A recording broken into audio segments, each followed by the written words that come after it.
Bene, siamo andati ancora nel Bellunese, abbiamo trovato una splendida ragazza, si chiama Tetiana Kolesnikova, ho detto bene?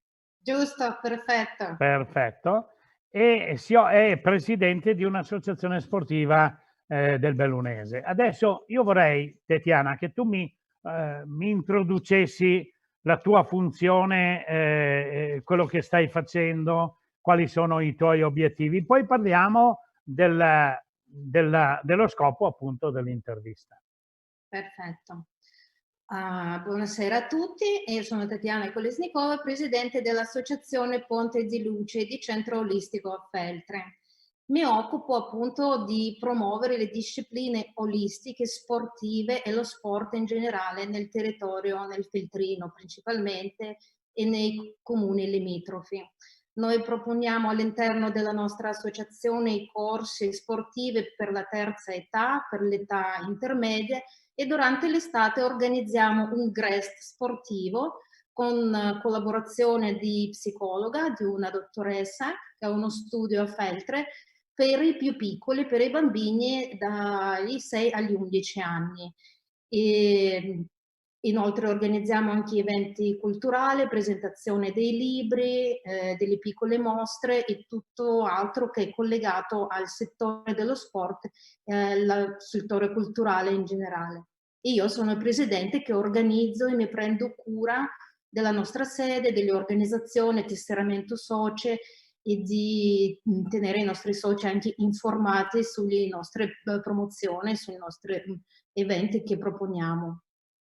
Ecco Tiziana, io ho ritenuto fosse utile fare un'intervista in un momento difficile come questo. Stiamo vivendo una pandemia che non succede, non è mai successa, almeno nei miei ricordi, tantomeno nei tuoi, tantomeno in quelli dei ragazzi, proprio perché ho ritenuto utile farti l'intervista proprio perché ti occupi di bambini e noi parliamo poco, sentiamo poco parlare di bambini se non negli ultimi 2 o 3 giorni, perché qualcuno si è lamentato che i bambini sono trascurati. Ed è vero, li abbiamo chiusi in casa, non escono, non possono giocare e pertanto la tua funzione e quella della tua associazione ritengo sia molto, molto importante, specialmente in un momento come questo. Sì, sì Bruno, è molto importante perché io credo che la salute psicofisica dei bambini è una cosa importantissima per la nazione, perché i bambini è il nostro futuro ed è molto corretto e giusto fare un investimento su questi bambini, di dargli un ambiente sano in cui crescere. Ieri ho sentito anche la conferenza del governatore delle ore 14 dove lui ha detto che è importante prendersi cura della salute fisica e psichica dei nostri cittadini, però per il momento noi i corsi li abbiamo sospesi come Certo. dall'ordinanza, per 2 mesi non stiamo facendo niente e non abbiamo certezze neanche sul nostro futuro, come procedere, non abbiamo nessuna notizia, ci sentiamo un po' dimenticati come settore. È un settore importante, cioè lo voglio ribadire perché si occupa della salute mentale, fisica, psicofisica praticamente sia dei grandi che dei bambini. Io vorrei puntare proprio a parlare di bambini.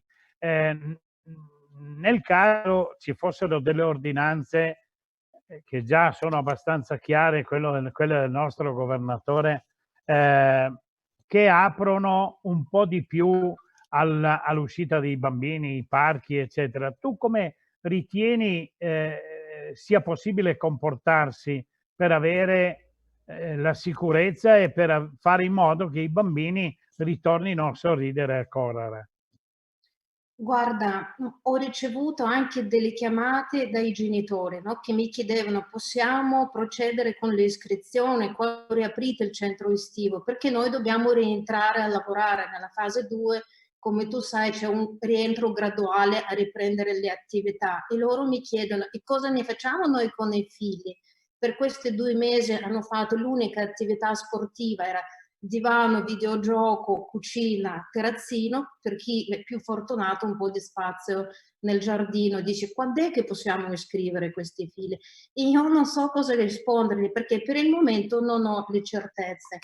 Qui nel Feltrino e nel Bellunese siamo comunque molto vantaggiati, abbiamo tantissimi spazi verdi, tanta natura e credo organizzare dei bambini a stare anche ad una distanza di sicurezza, di fargli insegnare questo modo di vivere attraverso il gioco, coinvolgendoli a giocare di un nuovo modo non così pesante, sì, certamente indossando delle mascherine, rispettando tutte le regole di sicurezza, ma far uscire questi bambini dalle case, perché non è una condizione, secondo me, sana per i bambini di tenerli così al chiuso. Perché Io voglio appunto su questo argomento voglio sottolineare che fino a ieri noi abbiamo insegnato ai bambini ad abbracciarsi, a socializzare stringendosi la mano, fare il giro tondo, al contatto fra di loro.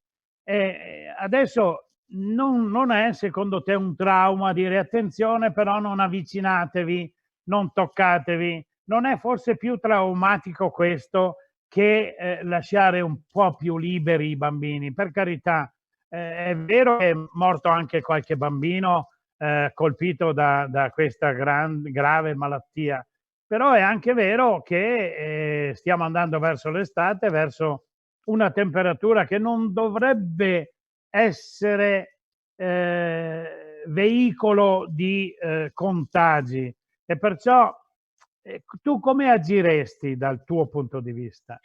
guarda, È molto difficile rispondere, lo so.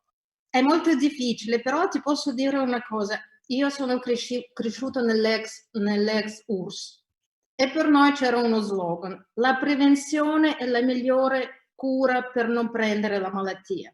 Tutti i bambini andavano a GRES perché la luce del sole fa produrre la vitamina D e la vitamina D, per assimilare bene questa vitamina D bisogna anche scoprirsi, non dobbiamo essere coperte. L'ossigenazione, respirare l'aria fresca in montagna, far entrare questo ossigeno nei polmoni, correre, giocare, entrare in contatto con la natura, passare più tempo in gruppo, anche rispettando delle distanze se questo è necessario per il momento, ma stare tutte insieme, insegnare a questi bambini che l'altro non è pericolo, che l'altro non è nemico, che siamo tutti insieme e che semplicemente è un periodo così da passare un po', attraversare questa fase 2 che spero non sarà lunghissima e pian pianino accompagnare questi bambini con l'aiuto delle figure professionali a tornare nella normalità, a tornare nell'abbraccio. Ecco, io spero che questo messaggio passi, perché io mi immagino educare i bambini a stare lontani uno dall'altro, ad avere di fronte un nemico anziché un bambino come loro, che sia bianco, nero, rosso, verde, non ha importanza, ma col quale poter interagire e abbracciarsi. Immagina come verrebbero sui bambini, come una società nuova, una società diversa e cattiva anche forse. Sai Bruna che l'umanità segue sempre un po' questo sentire, no? Io credo che dobbiamo passare un po' dalla struttura piramidale alla struttura del cerchio e della condivisione, perché ci siamo sempre divisi, bianchi e neri, quelli che fumano contro quelli che non fumano, poi dopo è uscito vegani contro i carnivori, adesso quelli con la mascherina contro quelli senza la mascherina. Importante secondo me ad insegnare ai bambini la tolleranza verso il prossimo. Tu sei diverso, siamo un po' diversi, ma è una cosa temporanea, è una cosa di transizione, è un passaggio necessario per salvaguardare la salute delle altre persone, magari che hanno le patologie, e anche nel rispetto anche della legge, di tutte le ordinanze, quello che dobbiamo rispettare nella vita, ma tenere un bambino fermo di 6 anni e dirle stai fermo qui, nel tuo posto con la mascherina, credimi che è un'impresa difficilissima, però ce la possiamo fare attraverso il gioco. Importante che il governatore, lo Stato, ci fornisce un protocollo come possiamo ripartire, così noi ci organizziamo. Abbiamo il tempo. Io vorrei che il governatore sentisse persone come te che hanno questa scuola di vita e che possano aiutare il governatore a fare i nuovi provvedimenti che siano mirati e propedeutici alla crescita dei bambini in maniera sana. Spero che questo messaggio passi veramente, perché è molto importante, perché poi ti troverai di fronte anche a un altro ostacolo, che sono i genitori, che Certo. diranno: ma attenzione, ma si è avvicinato, ma sei sicura che... Cioè, questa forse sarà l'ostacolo più grande da superare per voi educatori nel momento che si riaprono le frontiere, diciamo così, per i bambini, cioè le loro frontiere di casa, insomma. Certo, ma io spero che questo accada il più presto possibile e di non essere nominati nella fase 2 soltanto una dimenticanza, perché hanno dato la priorità alle cose più importanti. Visto che sarà possibile ad andare alla messa, io non vedo come mai non è stato inserito all'interno di questo elenco Brava, brava. riapertura. Anche noi possiamo rispettare le distanze di sicurezza e stare un po' tutte insieme. Certo. Non voglio dire che una cosa è più importante o meno importante, non è paragonare, ma integrare delle cose. Io sono per integrazione, per la collaborazione, non è che è peggio che meglio. Naturalmente nel rispetto delle regole, dove e quando è possibile, ecco. Certo, sempre rispettando delle regole, rispettando dei protocolli, tanto è vero che anche l'AICS, adesso il Comitato dello Sport, ha messo a disposizione dei presidenti a prezzi molto agevolati dei corsi per insegnare come sanificare dei locali. Così anche l'AICS collabora, cioè non è che siamo state abbandonate dall'AICS, però non dal governatore, non dalla regione. Non è arrivata nessuna notizia circa la... Speriamo che arrivi, e comunque in chiusura io mi auguro che questo diventi un appuntamento almeno settimanale con te, perché Certo, molto volentieri. hai le idee chiare e hai anche capacità e conoscenza. Io ti ringrazio per avermi dedicato questo spazio, per avermi dato la possibilità di parlare dei bambini, che è molto importante, e ti abbraccio, ti do un arrivederci alla prossima volta, sperando che sia magari anche domani, non si sa. Ciao Grazie a Tatiana. tutti, un abbraccio e alla prossima. Ciao, grazie. Ciao, grazie.